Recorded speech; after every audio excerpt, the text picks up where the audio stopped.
নেকি ৰাসখন পাতিব লাগিছিল নহয়। হয় এইবাৰ মোহিত বায়নৰ জীয়েকক কৃষ্ণৰ বচনটো আৰু আমাৰ সেই গকুলীৰ জীয়েকক শংখচূড়ৰ ভাওটো দিয়া হওক।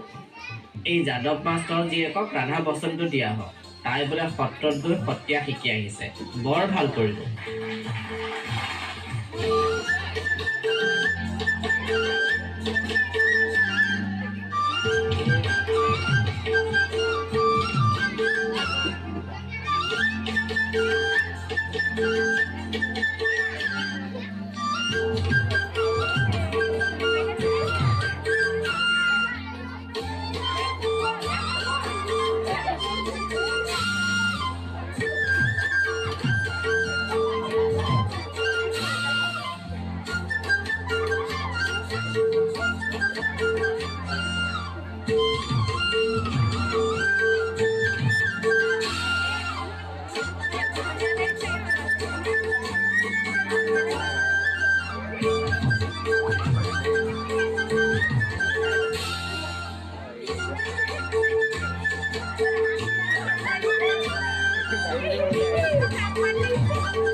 পুৱাই পুৱাই গাঁৱৰ অৰুণকাইহঁতৰ গাত তত নাই।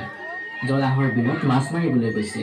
ভোগালীৰ ভোগ পদূলিৰ মুখতে ৰৈ থকা নাই জানো। ইফালে আকৌ ৰমলা খৰিহঁতে তামোলৰ মেল মাৰি ঢেঁকীশালত ব্যস্ত। সান্দহগুৰি, তিল পিঠা, ঘিলা পিঠা সকলোবোৰ ভোগালীৰে প্ৰস্তুতি। ডেকাহঁতৰ ভেলাঘৰৰ অবিহনে মাঘ বিহু আকৌ তেনেই সেৰেঙা। এইবাৰ আমি উৰুকাত ভোজ খাওঁতে বেলেগৰ ঘৰত গৈ জেৰুৱা চুৰ কৰিম দেই।